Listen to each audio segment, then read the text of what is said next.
사랑하는 성도 여러분, 드디어 우리는 로마서 9장에 오게 되었습니다. 지난 시간 우리는 로마서 8장에서 8번의 메시지를 통해서 성령 하나님께서 어떻게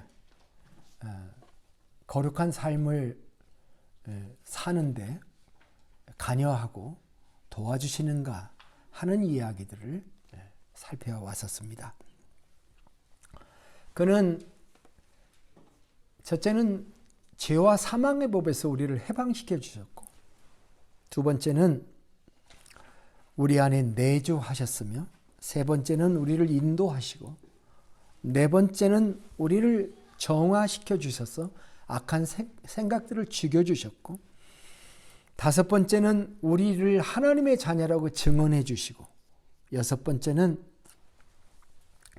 우리에게 성령의 열매를 맺도록 도와주시고, 그리고 일곱 번째 마지막으로 우리를 위해 중보의 기도를 말할 수 없는 탄식으로 하신다라는 말씀을 살펴보았습니다.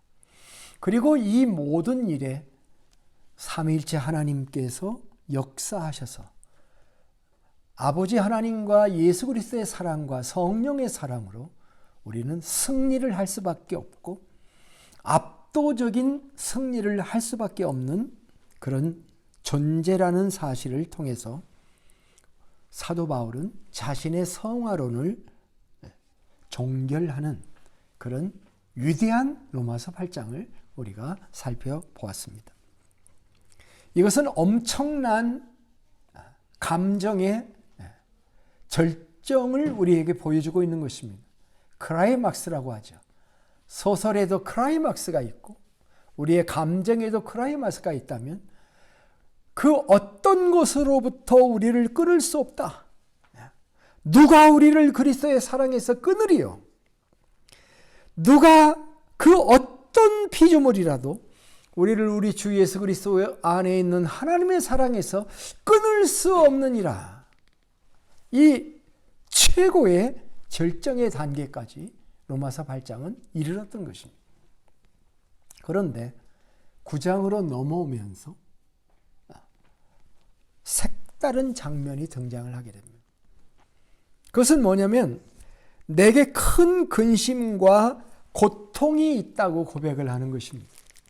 내게 큰 근심과 고통이 있다. 1절 2절이에요.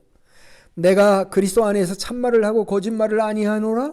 나에게 큰 근심이 있는 것과 마음에 그치지 않는 고통이 있는 것을 내 양심이 성령 안에서 나와 더불어 증언하노니. 여러분, 이 정도로 근심이 자기 안에서 끊어지지 아니하고 막 작동을 한 큰 근심이라면 육체에도 영향을 줄 만한 것입니다. 그렇죠?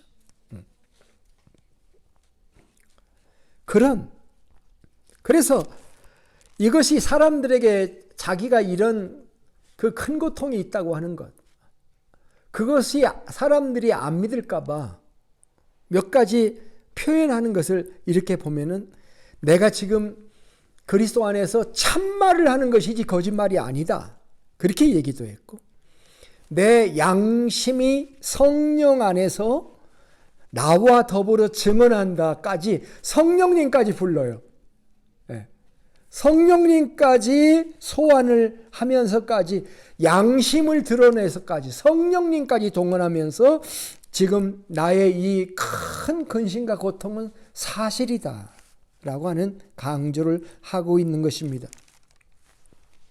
지금까지 사도 바울은 로마서 8장에 이르기까지 그리스도인이 경험할 수 있는 온갖 종류의 감정을 설명해 왔습니다.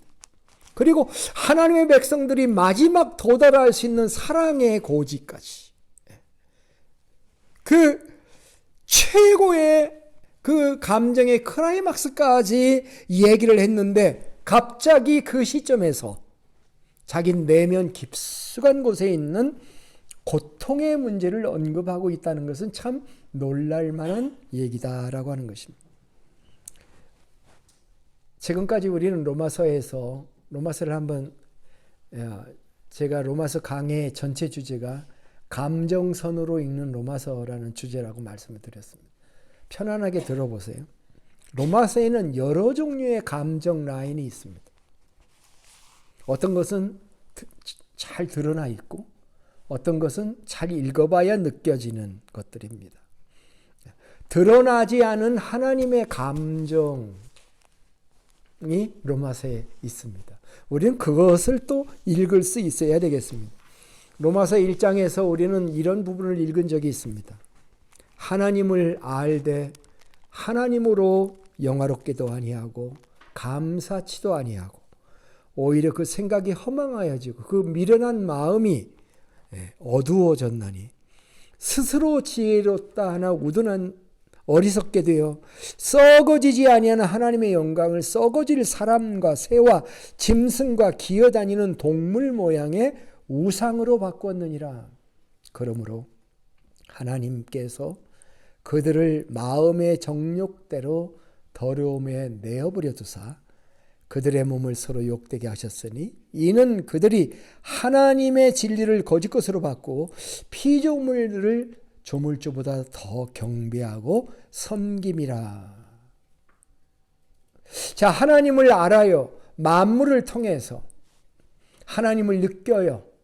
그럼에도 불구하고 하나님께 예배하지 않고 경배하지 않는 것만 해도 잘못인데 하나님이 만든 피조물을 대신 예배 대상으로 삼아서 예배하는 그들에 대한 글을 지금 우리가 읽었습니다. 느껴지시나요? 하나님의 절망감을 내버려 두실 수밖에 없는, 여기 그들이라고 표현된 them이라고 하는, 바울이 이 사실을 썼지만 바울의 눈으로 마음으로 기록한 것이지만 그 them은 바로 그 them을 향한 바울의 마음은 하나님의 마음, 그 속에 담겨진 하나님의 절망하는 마음이 그 속에 담겨져 있는 것이죠. 하나님의 한탄하심. 의인은 없나니 하나도 없다고 하나님이 규정하시는 것이 기쁘신 것이 아니죠. 의인은 없나니 하나도 없구나. 선을 행하는 자도 하나도 없구나. 목구멍은 열린 무덤이고 혀로는 속임을 넣었으며 일삼으며 입술에는 독사의 독이 있고 입에는 저주와 악독이 가득하고 발은 피 뿌리는데 빠른지라 파멸과 고생이 그 길에 있구나. 평강의 길을 알지 못하는구나. 그들의 눈에는 하나님을 두려워함이 없구나. 우리가 로마서에 처음 읽어야 될 것은 하나님의 마음, 하나님의 감정. 로마서에는 보통 그리스도인의 감정도 잘 묘사되어 있습니다. 겉으로는 신앙도 갖고 하나님의 말씀도 사랑하고 하나님의 말씀에 순종하고 살아가기 원하는 하나님의 백성이지만 본성 안에 있는 다른 법으로 인해서 그 말씀대로 살지 못해서 갈등하는 그리스도인의 모습도 우리는 로마서에서 보았습니다. 그 갈등의 정상에, 그 갈등의 시면이라고 해야 되겠죠. 그 갈등의 시면에 로마서 7장 24절이 있었죠. 오라 나는 곤고한 사람이로다. 이 사망의 몸에서 누가 나를 건져내랴. 그런데 7장 24절의 그 고백이 8장에서 성령님의 도우심으로 말미암아 해결이 되고 성화의 고통이 사라지는, 그것을 우리가 8장을 막 지나쳐 왔습니다. 우리가 8장 19절부터 22절에 또 하나의 그 감정 라인이 있었는데 그게 뭐냐고 하면은 이 감정도 보아달라고 막 소리치는 감정 라인. 그게 뭐였냐면 피조된 만물의 탄식이었습니다. 그 말씀에 이렇게 기록되어 있었죠. 피조물이 고대하는 바는 하나님의 아들들이 나타나는 것이니 피조물이 허무한데 굴복하는 것은 자기 뜻이 아니요 오직 굴복하게 하시는 이로 말미암음이라. 그 바라는 것은 피조물도 썩어짐의 종로로 산 데서 해방되어 하나님의 자녀들의 영광의 자유에 이르는 것이니라. 피조물이 다 이제까지 함께 탄식하며 함께 고통을 겪고 있는 것을 우리가 아느니라. 피조물의 탄식. 이 세계는 앞으로 더 펼쳐져야 될 거예요. 많은 사람들은 이 삼라만상이 신비하다고 하지만 이 피조물계에 담겨져 있는 탄식, 그것은 앞으로 하나님의 나라에 가서 우리가 알 수 있을는지 모르겠지만은 성경은 그런 탄식도 우리들에게 말씀해 주고 있었습니다. 자, 그렇게 보면 로마서에 보니까 하나님의 고통과 탄식도 있고 죄인의 고통도 있고 그리스도인의 성화의 고통도 있고 만물의 고통도 있는 다양한 주제의 고통이 있는데 또 하나의 리스트가 등장을 한 것인데, 고통 리스트가 등장한 것인데 바로 동족을 위한 고통입니다. 형제들, 골육과 친척. 골육과 친척을 줄임말을 하면 뭐예요? 골육과 친척. 골친이라고 합니다. 골친. 형제들과 골친, 자기 민족을 위한 고통을 지금 사도 바울이 여기서 이야기를 하고 있는 것입니다. 그는 세 가지로 자기의 고통을 강조했어요. 우리가 방금 살펴보았던 것입니다. 내가 참말을 하고 있는 거다. 거짓말이 절대 아니다. 내 마음에 그치지 않는 고통. 한순간도 이 고통이 없었던 적이 없다. 이 고통이 있는데 내 양심이 증거하고 성령이 증거한다. 확실하다. 이 끊임없는 고통, 이 큰 근심이 내 속에 있다. 우리가 신앙이 어릴 때는요, 신앙이 마치 고통을 안 갖는 것이 타겟인 것처럼 느껴져요. 그런데 신앙이 자라면 어떻게 됩니까? 하나님의 뜻대로 하는 근심도 있다는 것을 알아야 돼요. 사도 바울의 서신에 그랬죠. 하나님의 뜻대로 하는 근심은 회개에 이른다. 너는 마음에 근심하지 말라. 하나님을 믿으니 또 나를 믿으라. 그래서 내 마음의 모든 근심은 다 사라져야 된다고 생각하면 아직 초보 단계예요. 해야 될 근심은 해야 되는 거예요. 사도 바울이 동족을 위해 하는 근심이 바로 그런 근심이죠. 그런 근심. 예수 믿으면 근심은 사라지고 평안만 와서 세상의 주변에 고통이 이렇게 널려 있고 많은 사람들이 방황하고 죽어나가는 그때에 나는 내 마음이 평안해서 아무 고통도 안 느끼고 나는 참 천국이야, 날마다 천국을 누리는 삶을 사는 것이 그게 정상일까요? 지금 그 얘기를 하고 있는 겁니다. 나는 구원받아서 좋고 나는 하나님의 자녀가 되었고 이것은 확실히 보장된 것이고 성령께서 내 안에 역사하셔서 하나님의 사랑 가운데서 절대 끊어지는 일이 없어서 나는 정말 행복해, 믿음 안에서. 그런데 동시에 그 사도 바울의 마음 속에 있는 민족을 향한, 동족을 향한 끊어지지 않는,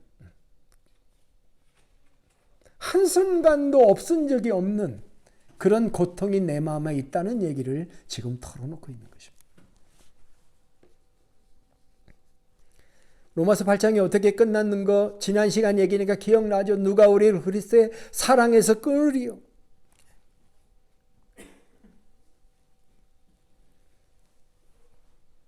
환난으로부터 7가지 이야기를 했고요. 그 두 번째 부분에서는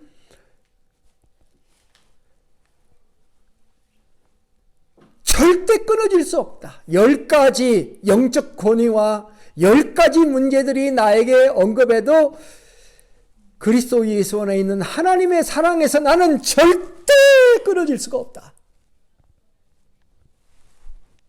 지난 시간 설교 들었어야 되는데 돌려서 들어봐요. 비디오로. 유튜브에 뜨니까. 끊어질 수 없다라고 표현했던 사도 바울이 뭐라고 얘기합니까? 3절에 그렇게 얘기하죠. 나의 형제 곧 골육의 친척을 위하여 내 자신이 저주를 받아 그리스도에게서 끊어질지라도 원하는 바로라. 그렇게 얘기를 하고. 이거 비교급으로 따지면 최상상상상급 강조죠.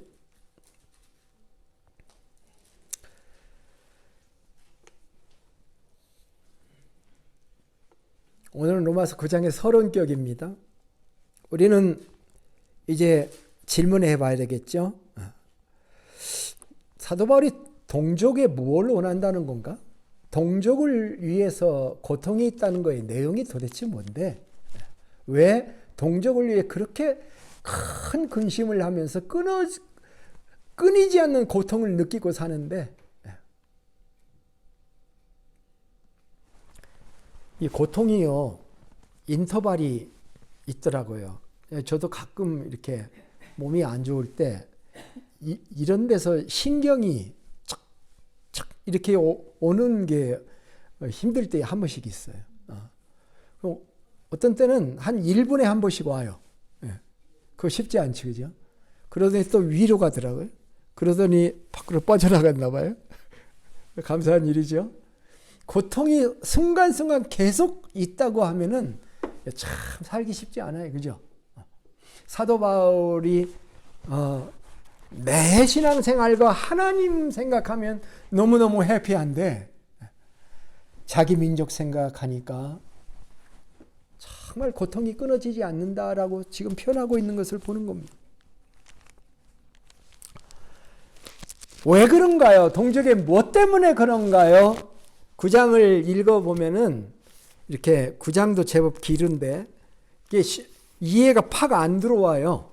팍 안 들어오는데 내가 여러분의 이해를 돕기 위해서 9장의 마지막 부분 30절부터 33절을 한번 같이 읽자고 여러분들에게 제안을 합니다. 30절부터 33절을 보면은 그런즉 우리가 무슨 말을 하리요? 의를 따르지 아니한 이방인들이 의를 얻었으니 곧 믿음에서 난 의요.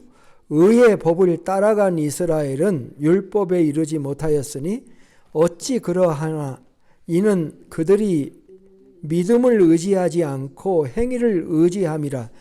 부딪힐 돌에 부딪혔느니라. 기록된 바 보라 내가 걸림돌과 거치는 바위를 시온에 두노니 그를 믿는 자는 부끄러움을 당하지 아니하리라 함과 같으니라. 자, 이 구절도 쉽지는 않죠. 그런데 쉽게 얘기하면 뭐냐고 하면은 지금 사도 바울이 이방인 전도를 많이 하잖아요. 그죠? 그래서 이방인들에게 복음을 전해서 이방인들이 믿음을 갖고 그리스도를 받아들여서 믿음의 의를 얻어서 구원받는다 이 말이에요. 그런데 정작 하나님의 백성들은 믿음으로 구원받는 이 이신득위의 신앙을 정작 유대인들은 안 갖고 거절한다 이 말이에요.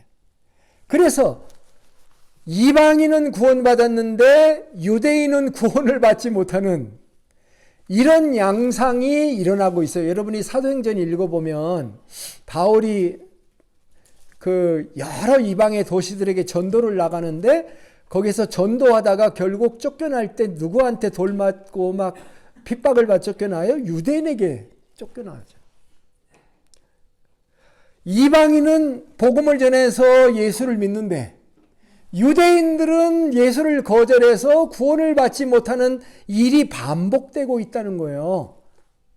여러분 열불이 나겠어요? 안 나겠어요? 이방인이 구원받아서 참 좋은데 아니 정작 하나님의 백성도 이제 오늘 본문 말씀은 뒤에 가서 또 한번 볼 테니까 거기까지만 할 건데 결국 사도 바울의 가슴에 열불이 나는 게 바로 그거예요. 내 백성은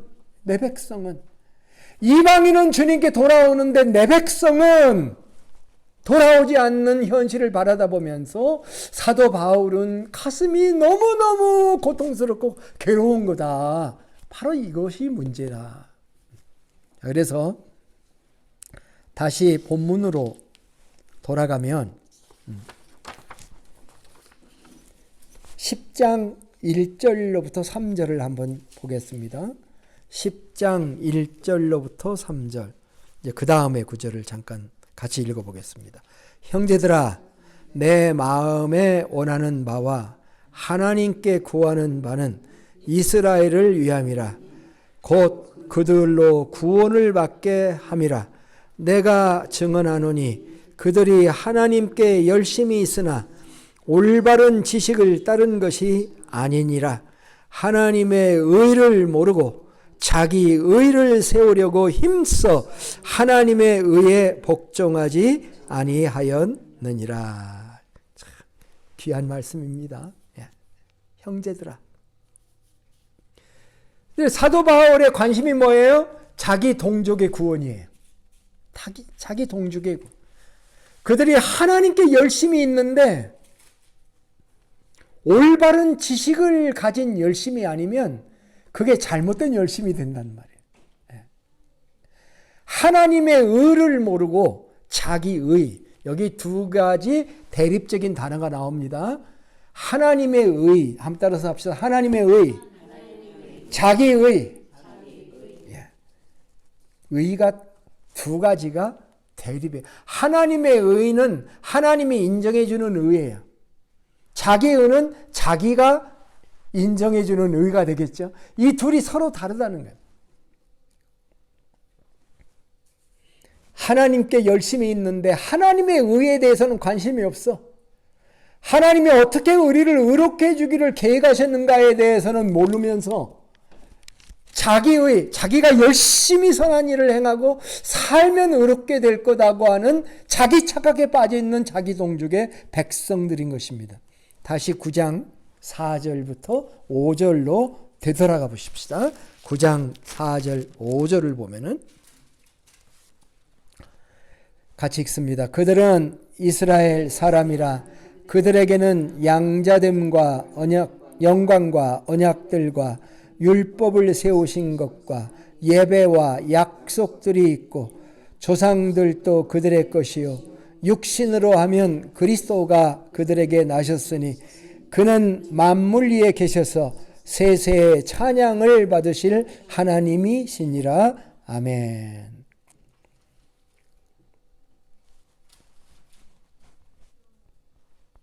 영적 유산들에 대해서 얘기를 하고 있습니다. 영적 자산. 요즘 자산이라는 말들을 많이 하죠. 이스라엘 백성들에게는 영적 자산이 있어요. spiritual heritage가 있는데 이 영적 자산들을 하나씩 열거해 본 것입니다. 하나하나 참 귀한 말씀입니다. 이런 생각을 한번 해봅시다. 어떤 한 노부가 외아들이 있었습니다. 외아들이 망난이에요. 아버지 말도 안 듣고 집에도 들어오지도 않고 자기 뜻대로 살아요. 근데 노부가 죽었을 때 평생 모은 재산을 아들에게 물려주고 상자 하나와 유언장 하나를 남겼습니다. 그런데 이 아들은 그것을 아주 무가치한 것으로 여기고 버려버립니다.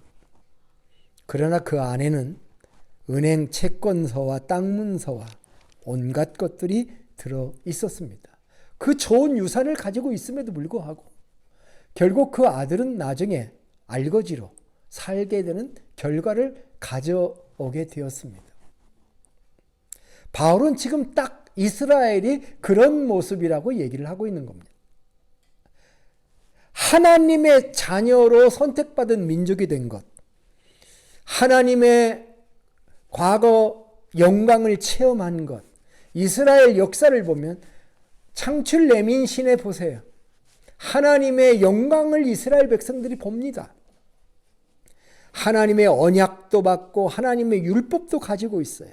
하나님을 예배한 경험도 있고 하나님이 이스라엘 백성에게 주신 약속들도 있고 많은 믿음의 조상들이 있어요. 패트리아치, 믿음의 유산, 족장들이 있었어요. 자연 견인의 족장 바위가 있는 것처럼 아브라함, 이삭, 야곱, 요셉이라고 하는 참 믿음의 그런 그 영광스러운 선조들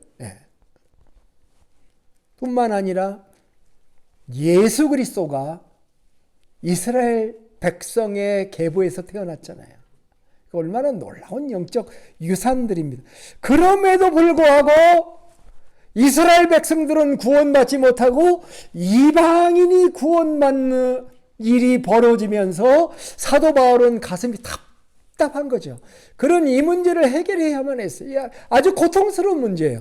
이 문제를 해결하는 것이 9장, 10장, 11장이에요. 그래서 이거를 뭐라고 얘기하냐면 하나님의 섭리론, 하나님의 경륜, 이것을 깨닫게 되는 과정이 9장, 10장, 11장의 내용이 되는 것입니다. 하나님은 창세기 12장에 아브라함에게 언약을 베풀어 주셨죠. 네가 천하 만민에게 복의 근원이 될지라고 약속하셨죠. 모세에게 그 언약이 내려왔죠. 다윗에게도 그 언약이 계승되었죠. 에레미야는 새 언약을 우리에게 말씀해 주었죠. 이런 아름다운 신앙 유산을 가지고 있음에도 불구하고 하나님의 의라고 하는 것을 거절하고 자기 의를 세워서 구원받아 보려고 하는 헛된 이스라엘을 향하여 사도 바울은 복장이 터지는 거예요. 너무너무 괴로운 거예요. 오늘날에도 어떤 사람들은 구원의 확신을 갖지 못해요. 왜 그런가 가만히 들여다보면 자기 의를 내세우는 거예요. 자기가 행위를 완전하게 행해서 그 의를 얻어보려고 하는 관점. 피를 볼 때 내가 너희를 넘어가리라고 하는 그 엄청난 유월절의 교훈을 잃어버리고 자기 의로 살아가 보려고 하면 그 신앙생활은 참 힘이 듭니다.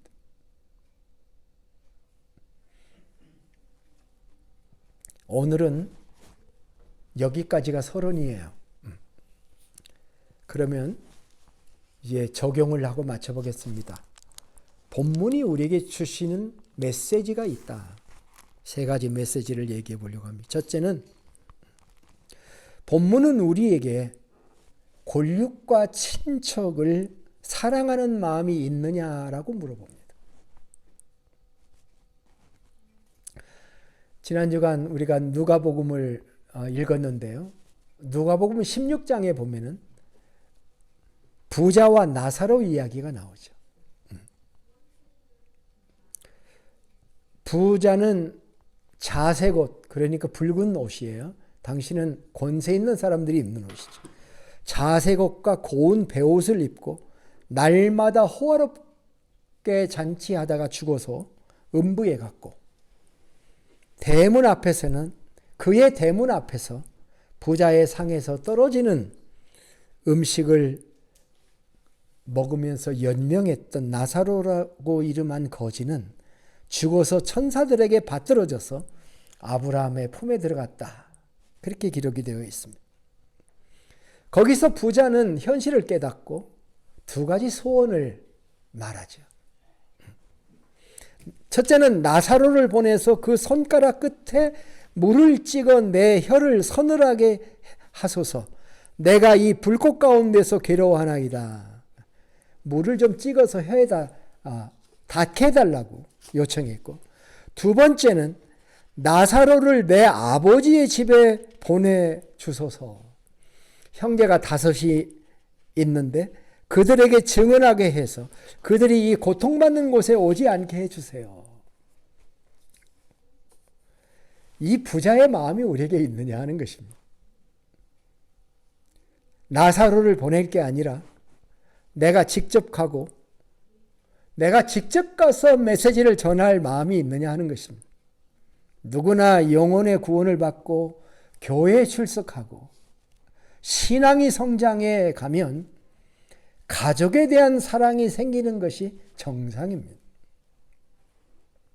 디모데전서 5장 8절에는 누구든지 자기 친척, 특히 자기 가족을 돌보지 아니하면 믿음을 배반한 자요 불신자보다 더 악한 자니라는 말씀도 해 주셨습니다. 내 일가 친척을 주님께 인도하지 않으면, 그것을 위해서 열심히 기도하지 않으면 그리스도인도 아니다라는 이야기를 하고 있는 듯이 보입니다. 두 번째 적용은 이것입니다. 우리는 그것을 어느 정도 원하고 있느냐라고 하는 것입니다. 내가 그리스도에게 끊어질지라도 원합니까? 내가 죽어도 그것을 원합니까? 오늘 본문의 그 상황에 이 부자의 두 가지 소원은 모두 다 거절을 됩니다. 첫째는 나사로가 부자에게 갈 수 없다는 것입니다.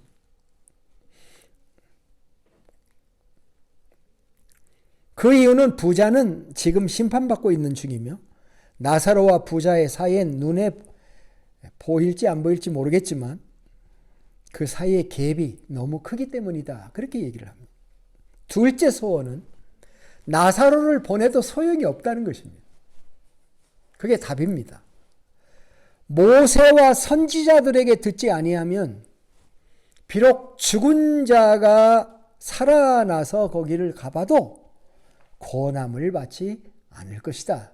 이것이 그 비유의 그 마무리입니다. 우리는 정말 간절히 원하는가? 그리고 어느 정도 원하는가? 어느 정도 원하는 것을 내가 표현할 수 있는가? 이것이 굉장히 중요한 문제다라고 하는 것입니다. 세 번째 질문은 이겁니다. 바울은 이 문제를 어떻게 해결하고 있는가라고 하는 것입니다. 이것이 마지막 질문입니다. 이 문제는 해결될 것인가? 해결되지 않을 것인가? 이것은 앞으로 우리가 찾아가야 될 그런 우리의 여정이 되겠습니다. 결론부터 얘기하면 바울은 이 문제를 어디서 해결하냐면 첫째는 하나님에게서 해결하고 둘째는 이미 주신 말씀 안에서 그것을 해결합니다. 앞으로 9장 이하의 말씀, 10장의 말씀, 11장의 말씀 속에 그 문제에 대한 답이 들어가게 됩니다. 여기서 저는 민족 구원이라는 주제를 다시 한번 확인해 보면서 우리 한국 백성들, 우리 대한민국의 백성들을 향한 한국판 성서가 필요하겠다라고 하는 생각을 가지게 됩니다. 여러분, 우리 대한민국은 참 하나님이 사랑하시는 민족이다라고 생각을 합니다. 요즘은 한국의 첨단 기술력, 또 제조 강국이죠. 삼성전자나 SK하이닉스나 글로벌 반도체 선도 기업의 존재로 반도체에서는 세계 1, 2위를 다투고 있으며 아시는 대로 K-팝, K-드라마, K-푸드 문화 콘텐츠가 전 세계에 인기를 얻고 있습니다. 국가 브랜드 가치가 높아지고 있죠. 경제도 세계 제10대 경제국에 들어가며 요즘은 방산도 제6대 방산국에 들어갑니다. 방산대국이 되는 게 참 아이러니하기는 합니다. 그게 좋은 것인지 나쁜 것인지 참 판단하기 어렵죠. 우리 민족의 자부심은 그런 것도 될 수 있겠습니다만 우리 민족이 다른 민족보다도 아시아의 어떤 민족보다도 영적인 민족이라고 하는 것에 우리는 자부심을 가질 수 있다고 생각합니다. 일본은 기독교율이 0.7%입니다. 한국은 기독교율이 30%에 가깝습니다. 비교해 보면 비교가 안 돼요. 하나님이 우리를 선교 대국으로, 선교 민족으로 삼으신 것만 봐도 그래요. 구한 말에 우리는 1910년에 한일 합방을 했죠. 일본이 우리를 합방하기 직전인 구한 말 1884년, 그러니까 1910년하고 그렇게 멀지 않습니다. 한 30년 차이밖에 안 나는데, 만일 일본이 1910년 이전에 우리가 복음을 받아들이기 전에, 우리 민족이 복음을 받아들이기 전에 우리가 일본에게 합병됐다고 한다면 우리나라의 종교가 지금 일본의 종교하고 비슷해졌을 수도 있습니다. 이게 하나님의 깊으신 뜻이 있다는 거예요. 한국 민족이 유교를 경험하고 일제 36년을 경험한 이 경험이 당사자들에게는 가슴 아픈 일이지만 한국 민족의 신앙의 역사로 보면은 그 뼈아픈 사건들 속에서 기독교의 역할, 교회의 부흥, 그리고 그 참혹한 환경 속에서 교회마다 기도의 불길이 일어나고 계시록을, 요한계시록을 보고 성경을 읽고 말씀을 바라보며 신앙생활에 왔던 우리의 믿음의 선조들을 생각해 보면 하나님의 깊은 섭리가 담겨져 있구나 하는 것을 우리가 알 수밖에 없는 것이다. 이런 기독교의 부흥은 선도적이고 아시아의 선도적이고 하나님의 깊은 뜻이 있는 것이죠. 그래서 동방의 한국, 하나님이 선택하신 한국이라고 하는 그런 자부심을 많은 사람들이 가지게 되었습니다. 역사적으로도 이 표현은 인도 출신의 노벨 문학상 시인인 타고르가 1929년 일제강점기 기간에 썼던 시에서 우리 민족을 그렇게 표현한 것입니다. 타고르는 한국을 일찍이 아시아의 황금 시기에 빛나던 등불의 하나다라고 칭하면서 현대 아시아 문명 발상지 중 하나로 밝은 빛을 발했던 한국이 그 빛을 반드시 다시 되살릴 것이다 라고 하는 말씀을 그런 시로 표현했던 것입니다. 한국은 근면성과 끈기, 책임감과 성실함, 빠른 적응력, 변화를 수용하는 한국인의 장점도 있지만 이 정말 살아가기 힘든 세상에서 어글리 코리안의 모습들도 또한 가지고 있습니다. 정치는 극심한 분열과 세대 갈등으로 인해서 정치는 양극화되어 그 골이 너무너무 깊습니다. 보수와 진보, 진영 간의 상호 불신으로 너무너무 깊은 불신의 강이 있고 협치가 부재한 이런 상황이 지속되고 있습니다.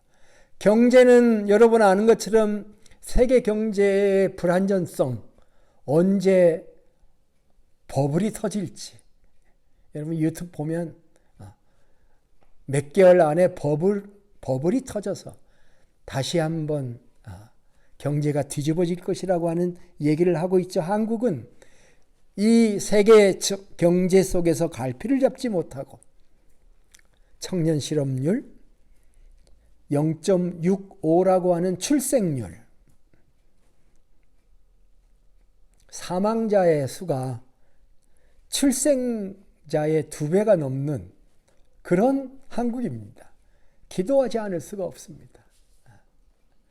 특별히 하나님을 섬기지 않는 이 공산 세력들이 지배하려고 하는 이런 환경 속에 여전히 있다라고 하는 그런 환경 속에 우리는 기도하지 않을 수 없는, 우리 민족을 얘기하면서 그 일종의 회와 화라고 하나요? 풍자가 두 개가 있죠. 처음에 선교사들이 우리 한국 민족에게 와가지고 딱 와서 보니까 중년 남자들이 이 사대부들이 전부 모자를 쫙 쓰고 다니고 있는데 그 모자를 뭐라고 부르는가 들어보니까 갓이라고 했던.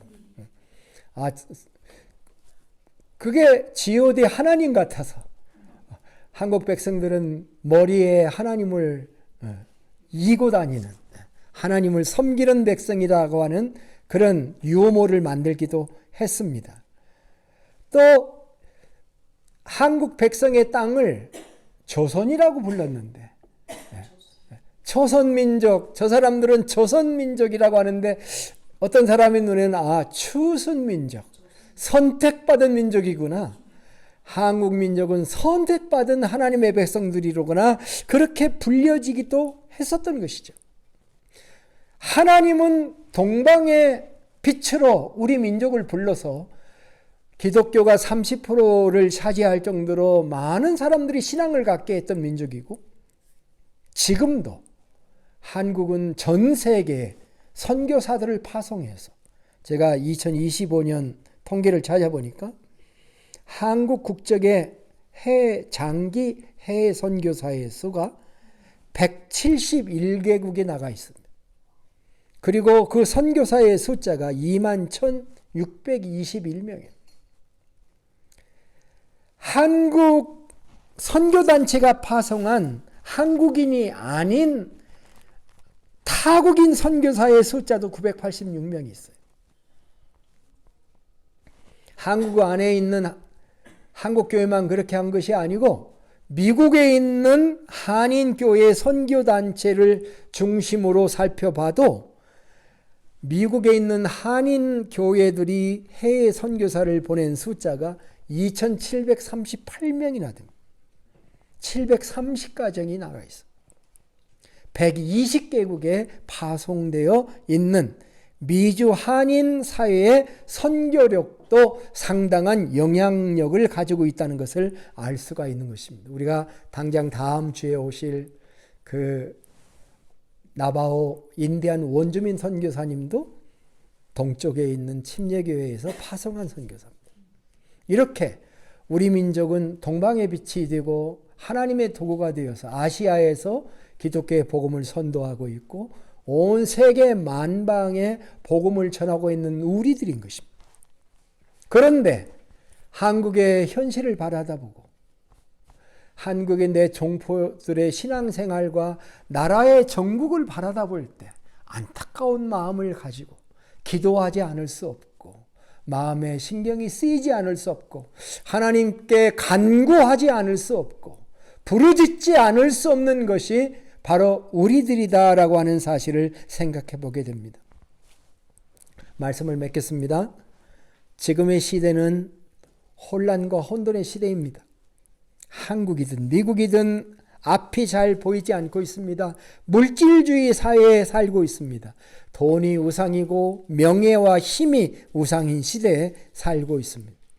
여전히 이 세상은 공산적 사회주의와 자본주의가 싸우고 있습니다. 그래도 자본주의가 공산주의보다는 낫지 않습니까? 라고 이야기를 합니다마는 지금의 자본주의도 소망이 없기는 마찬가지입니다. 하나님의 말씀이 존중을 받고 하나님이 예배받으시고 영광받으시는 꿈을 우리는 갖고 있는데 점점 이 땅은 그 정반대의 길을 가고 있는 것이죠. 시대 말의 세상은 안전이나 평화의 시대가 아닙니다. 여러분은 어떻게 생각하실지 모르겠어요. 두 가지 자세가 있습니다. 하나는 이 땅을 고쳐서 주님이 오시는 재림을 끝까지 늦게 해야 된다라고 생각하는 사람이 있습니다. 그래서 이 땅이 고쳐질 것 같이 생각하면서 거기에 무언가를 기여해야 된다고 생각하는 사람들이 있어요. 두 번째가 있습니다. 이 땅은 침몰해 가는 배와 같아서 고칠 수가 없다. 주님이 오셔야만 가능하다. 그렇게 생각해서 주님을 기다리는 사람이 있습니다. 앞 1번인지 2번인지 이것은 우리가 알 수는 없습니다.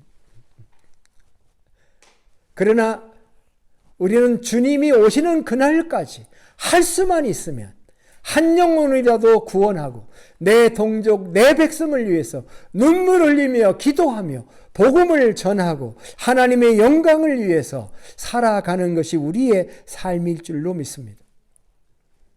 저는 말씀을 마치면서 묻습니다. 하나님이 왜 나를 구원하셨습니까? 하나님이 우리를 왜 미국으로 보내셨을까요? 하나님이 왜 이 드넓은 미국 땅에서 세인조지에서 지금 살아갈 수 있도록 이 땅에 살게 하셨을 것인지, 복음을 깨달은 우리들이 해야 될 일이 무엇인지, 사도 바울의 마음의 일부를 가지고 기도하며 이 문제를 찾아봅시다. 로마서 9장, 10장, 11장에 나와 있는 말씀을 통해서 하나님을 더 이해함을 통해서 하나님의 섭리를 깨달음을 통해서 이미 주신 말씀과 우리가 가지고 있는 말씀을 통해서 옛날부터 자기의 뜻을 계시해 주신 그 하나님의 말씀 안에 답이 있습니다. 그 답을 가지고 우리가 주님의 말씀을 헤쳐나간다면 우리는 분명히 후회하지 않는 그런 그리스도인의 삶을 살아갈 줄로 믿습니다. 이런 삶을 우리 모두 함께 살아가시를 주님의 이름으로 축복합니다. 기도하겠습니다. 하나님 아버지 은혜를 감사합니다. 우리들에게 조국을 허락해 주셨습니다. 때로 그것을 조국이라고 파더랜드라고 말하기도 하고 모국이라고 마더랜드라고 말하기도 합니다. 조국이고 모국인 우리 민족을 위해서 우리가 기도하지 않을 수 없고 우리가 그래도 축복받은 민족인 것을 감사하지 않을 수가 없습니다. 주님, 우리가 드리는 우리의 예배를 주님 연락해 주심을 믿습니다. 한국인으로서 또 미국인으로서 이 땅에 살면서 하나님의 백성의 가치관을 가지고 세련된 신앙을 가지고 흔들리지 않는 신앙을 가지고 가슴에 열정을 가지고 사도 바울의 심정을 가지면서 민족을 위해 고통을 느끼며 기도하는 하나님의 종들이 되도록 축복하여 주시옵소서. 존귀하신 예수님의 이름으로 기도하옵나이다. 아멘.